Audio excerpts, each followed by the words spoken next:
दुनिया में गंदम पैदा करने का 8वां बड़ा मुल्क है, चना पैदा करने का 3रा बड़ा मुल्क है, गन्ना पैदा करने का 5वां बड़ा मुल्क है, कीनू पैदा करने का 5वां बड़ा मुल्क है।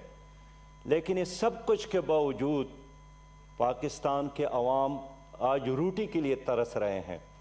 और फिर जुल्म यह है जनाब चेयरमैन साहब कि वफाकी मिनिस्टर जो लोगों के दरमियान खड़े हैं और लोगों से बात कर रहे हैं कि लोग नवंबर और दिसंबर में रोटियां ज़्यादा खाते हैं, इसलिए आटे का ये शार्टेज आया है। जनाब चेयरमैन साहब, क्या इन लोगों के सीनों में जो दिल है वो पत्थर का है? हाल ये है कि ये नवंबर और दिसंबर तो सिर्फ इस एक साल में नहीं आया है, अगर मालूम हो तो ये हर साल नवंबर और दिसंबर आता है। लेकिन पहले तो हमने ये दिन नहीं देखा। किसी शायर ने कहा है कि एक शहंशाह ने दौलत का सहारा लेकर हम गरीबों के मोहब्बत का उड़ाया है मजाक। मैं थोड़ी सी तब्दीली करूंगा कि एक वजीर ने वजारत का सहारा लेकर अवाम की गुर्बत का उड़ाया है मजाक। तो एक तरफ तुम्हारी वजह से, बदतदबीरी की वजह से, नाअहली की वजह से, नालायकी की वजह से ये गुर्बत और महंगाई और फिर आटा की नायाबी भी है, और दूसरी तरफ आप हमारी गुर्बत का मजाक भी उड़ा रहे हैं। पेशावर के एक मिनिस्टर कहते हैं कि हम आटे रोटी की वजन को कम करेंगे। जनाबे वाला 117 रुपया ग्राम पर मुश्तमिल रोटी 10 रुपये में, नान आज 20 रुपया में मिलती है। आप मुझे बताएं कि आप लोगों ने लंगर खाने तो खोल दिए हैं, लेकिन उस पर तो रोज़ाना सिर्फ 100 या 200 लोग किसी एक जगह पर जमा हो जाते हैं, तो 22 करोड़ आवाम के लिए कितना बड़ा लंगर खाना आप बनाएंगे? लंगर खाने तो हल नहीं हैं, हम तो चाहते थे कि आप कारखाने लगाएं। जनाब चेयरमैन साहब, 200% इजाफा किया इन्होंने दवाई में। जनाब चेयरमैन साहब, आप खुद जानते हैं कि दाल माश इस वक्त 250 रुपया फी किलो मिलता है। वो जो बैंगन था लोग सब्जी के तौर पर भी इस्तेमाल करते थे, और पंजाब में इतना ज़्यादा पैदा होता था कि लोग अपने गाय और भैंसों को भी देते थे। आज वो दाल माश भी बदमाश बन गया है, और बैंगन भी आज दुकानों में 90 रुपये फी किलो मिलता है। मैं सिर्फ ताना नहीं देना चाहता हूँ, इसलिए कि ये अजाब है रब्बे जुल जलाल का। हमें मुआफ़ी मांगनी चाहिए, हमें तौबा करना चाहिए। और आज मैं जनाब स्वाति साहब के चेहरे को जब देखता हूँ परेशान लगते हैं, तो मुझे खुशी हुई कि शायद इनको भी कुछ एहसास हुआ है। लेकिन सिर्फ एहसास काफ़ी नहीं है, हम इस इशू को हल करने में आपके साथ ताउन के लिए तैयार है।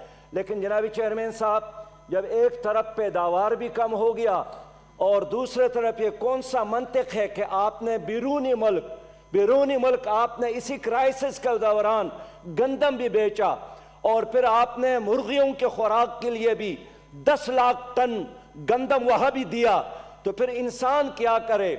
इसलिए सबसे पहले पाकिस्तान को समझना चाहिए।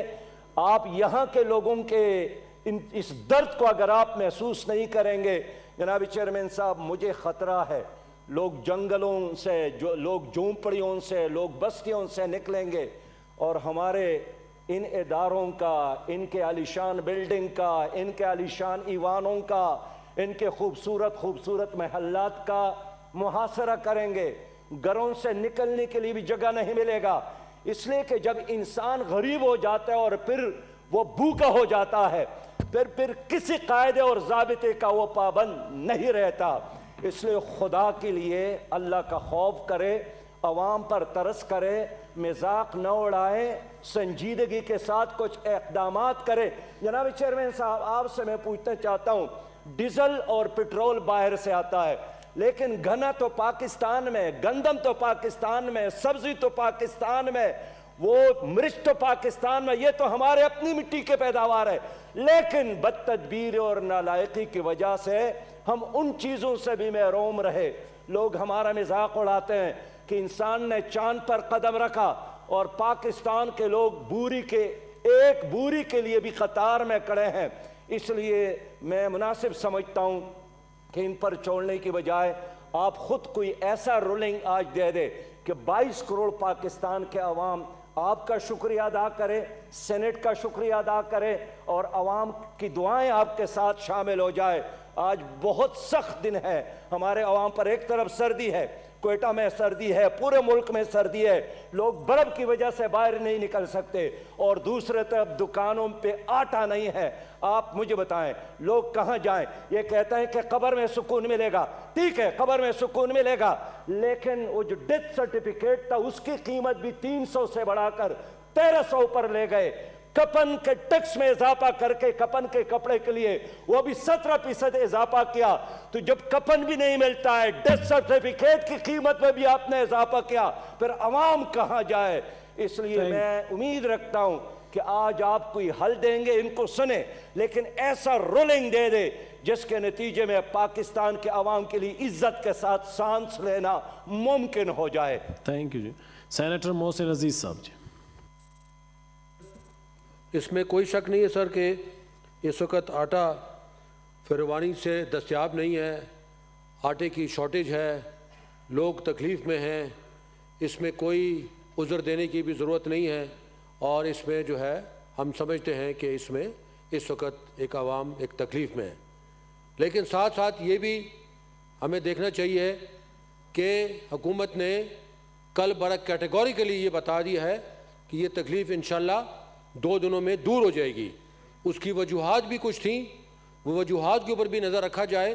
حالانکہ ہم اس سے غافل نہیں تھے, لیکن ہم اس سے بھاگنا بھی نہیں چاہتے, ہم اس کو ایکسیپٹ کرتے ہیں, یہ تکلیف بازار میں موجود ہے.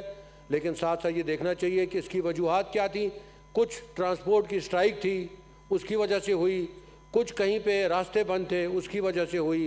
کچھ یہ تھا کہ فگر جو دی گئیں, جو پروونشل گورنمنٹ کا یہ سبجیکٹ ہے, پروونشل گورنمنٹ کا یہ سبجیکٹ ہے, پروونس کا یہ جو ہے یہ رسپانسبلٹی ہوتی ہے کہ 18 امینڈمنٹ کے بعد وہ اپنے فوڈ کو سیکیور کرے. اس میں جو ڈیٹا ملا, وہ ڈیٹا کی وجہ سے بھی کچھ غلط فہمیاں پیدا ہوئیں, اور وہ ڈیٹا یہ تھا کہ سٹاک میں موجود نہیں تھا لیکن وہ سٹاک دیا گیا. اس کے ساتھ ساتھ میں یہ بھی کہنا چاہتا ہوں کہ یہ کرائسس کوئی پاکستان میں پہلی دفعہ نہیں آیا. یہ پاکستان میں یہ کرائسس پہلے بھی کئی دفعہ آ چکا ہے. کئی مواقع ایسے ہوئے ہیں کہ جس میں کہ آٹے کی شارٹیج آئی ہے, اور کافی زیادہ دنوں کے لیے کئی ہفتے اس نے پریویل کیا ہے. ایک حکومت نہیں, 2 حکومت نہیں, بہت ساری حکومتوں میں یہ آتا رہا ہے. کئی سال یہ پریویل کرتا رہا ہے, کئی مہینے یہ پریویل کرتا رہا ہے, کئی مدت کے لیے یہ ہوتا رہا ہے.